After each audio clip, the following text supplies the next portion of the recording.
یعنی سکندر بیگ بہت سے خطرناک اور مذموم مقاصد لے کر مغربی سرحد کی جانب جا چکا تھا۔ ابو جعفر نے دھرنا میں بیٹھ کر 2 بڑے منصوبے ترتیب دیے تھے۔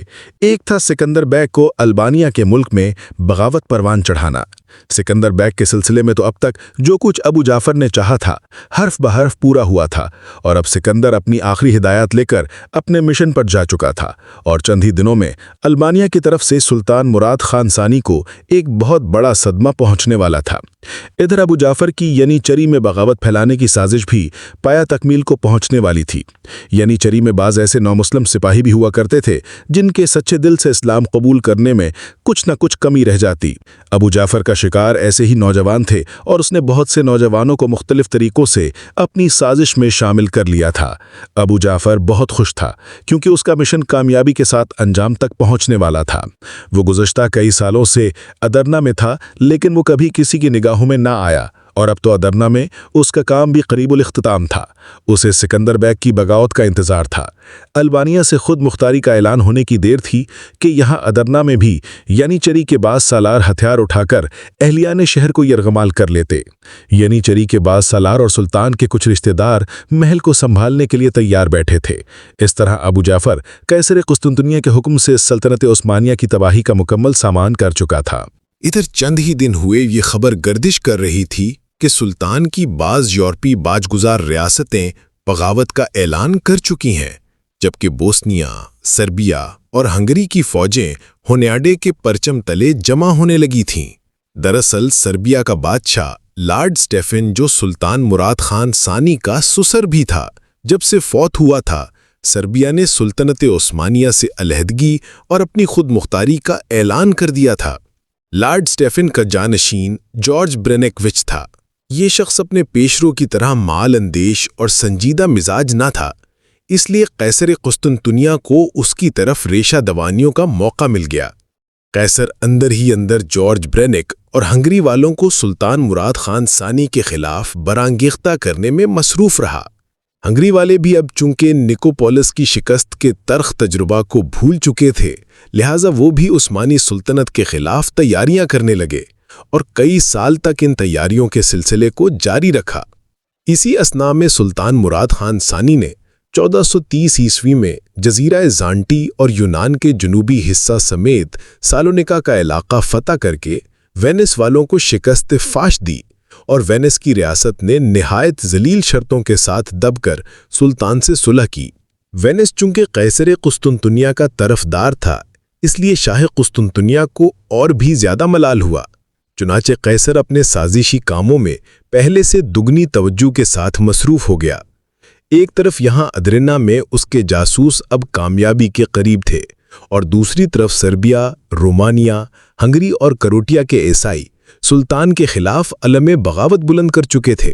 اگرچہ ان بغاوتوں کا سن کر ایک مرتبہ 1438 عیسوی میں سلطان ان کی سرکوبی کے لیے لشکر کشی کر چکا تھا، اور سلطان نے اس حملے کے دوران 70,000 عیسائیوں کو میدان جنگ میں قید کر کے اپنی قوت و سطوت کی خوب دھاک بٹھائی تھی۔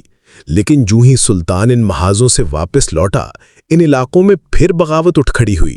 انہی ایام میں مغربی یورپ کی لڑائیوں میں شریک رہنے والا تجربہ کار سپہ سالار جان ہنی ڈیز یعنی ہونیاڈے ہنگری لوٹ آیا تھا۔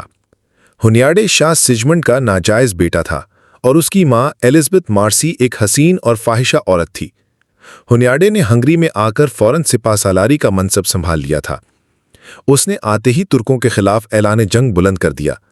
اس نے صوبہ ٹرانسلوینیا سے ترکوں کو خارج کر دیا تھا۔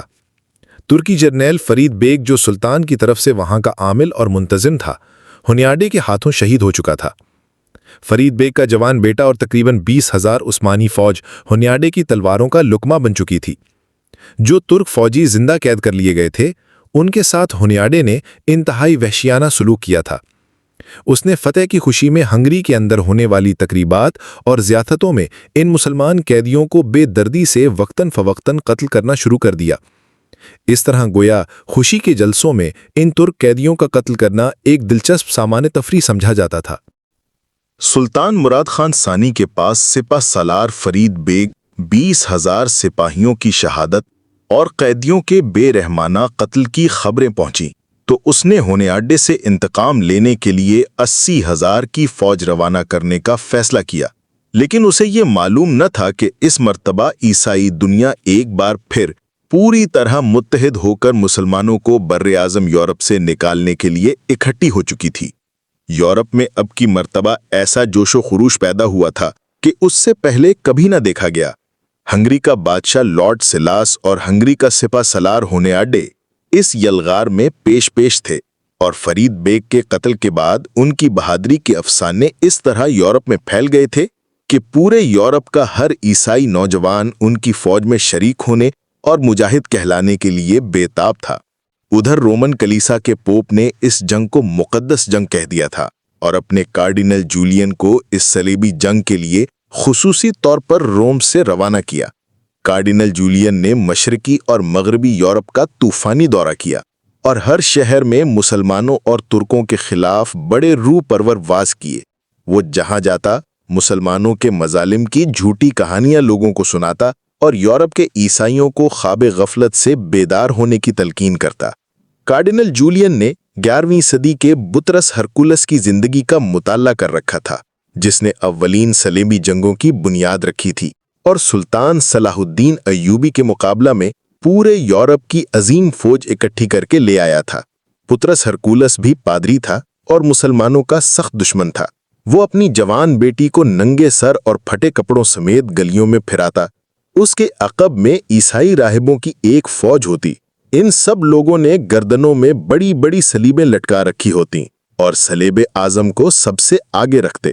وہ لوگوں کو بتاتے کہ مسلمانوں نے صلیب اعظم کو کوڑوں سے پیٹا ہے اور مقدس صلیب کی توہین کی ہے۔ پطرس ہرکولیس کے نقش قدم پر چلتے ہوئے جولین نے بھی وہی انداز و اطوار اختیار کیے اور یورپ کے باشندوں کو بتایا کہ تمام عیسائی دنیا ترکوں کے ہاتھوں تباہ ہونے والی ہے، اور اگر اس وقت بھی عیسائی نوجوان میدان جنگ میں نہ اترے تو مسیح کا نام لیوا کوئی بھی دنیا میں نہ بچے گا۔ چنانچہ بہت جلد Hungary, Serbia, Wallachia, Poland, Germany, Italy, France, Austria اور بوسنیا کی فوجیں ہونیاڈے کے جھنڈے تلے جمع ہونا شروع ہو گئیں۔ ابو جعفر کا خاص مہرہ سکندر بیگ انہی حالات میں البانیہ کی طرف روانہ ہوا تھا۔ سکندر بیگ مختصر وقت کے لیے اپنی جاگیر میں رہا۔ اسے ترکوں کے خلاف ہونیاڈے کی تیاری کا انتظار تھا۔ جو ہی ہونیاڈے کا لشکر مکمل ہوتا، سکندر خاص البانیہ کی جانب چل پڑتا، اور پھر وہی ہوا۔ سلطان مراد خان ثانی کا منہ بھولا بیٹا، اس کے محل میں اولاد کی طرح پرورش پانے والا سکندر، جس کے ساتھ سلطان کو بے حد محبت تھی اور جسے سلطان نے محض 18 سال کی عمر میں ایک سنجق کا حاکم مقرر کیا تھا اور سکندر بیگ کے لقب سے سرفراز کیا تھا، غدار نکلا۔ سکندر نے اپنے کردار سے ثابت کر دیا کہ وہ اس سانپ کی طرح ہے جسے سلطان نے دودھ پلا پلا کر جوان کیا تھا۔ سکندر ادرنے سے روانہ ہوا تو مارسی کو اپنے ساتھ لے جانا چاہتا تھا، لیکن ابو جعفر نے اسے مشورہ دیا کہ مارسی کو ابھی ساتھ مت لے جاؤ۔ البانیہ میں اپنی خاندانی بادشاہت بحال کرنے کے بعد تمہارے لیے محل کی کنیز مارتھا اور اس کی بیٹی کو بلا لینا مشکل نہ ہوگا، کیونکہ یہ دونوں ماں بیٹی ابھی تک عیسائی مذہب پر قائم ہے۔ سکندر کو ابو جعفر کی بات معقول لگی۔ چنانچہ جب مارتھا اندر کمرے سے اپنی بیٹی کے ساتھ باتیں کر کے واپس آئی تو ابو جعفر اور سکندر پہلے سے ہی یہی فیصلہ کر چکے تھے۔ یہی وجہ تھی کہ مارتھا کے بتانے پر کہ مارسی ابھی ساتھ نہیں چل سکتی، سکندر نے کچھ برا نہ منایا تھا۔ وہاں سے سکندر مغربی سرحدات کی جانب آیا اور چند ماہ مغربی سرحدات میں رہ کر ہونیاڈے کی افواج کے منظم ہونے کا انتظار کرتا رہا۔ جو ہی 1443 عیسوی میں ترکی فوج کو ہونیاڈے کے مقابلے میں شکست ہوئی، فرید بیگ اور اس کا بیٹا مارا گیا اور 20,000 ترک فوجی شہید کر دیے گئے، تو سکندر بھی اپنے گھوڑے پر سوار ہو کر مغربی سرحدات کی جاگیر سے نکلا۔ اس کے ہمراہ صرف ایک محافظ دستہ تھا۔ سکندر انتہائی تیز رفتاری سے سفر کرتا ہوا اور خفیہ راستوں کو اختیار کرتا ہوا سلطانی لشکرگاہ تک پہنچا۔ سکندر نے لشکرگاہ سے چند کوس پہلے شام ڈھلنے اور رات اترنے کا انتظار کیا۔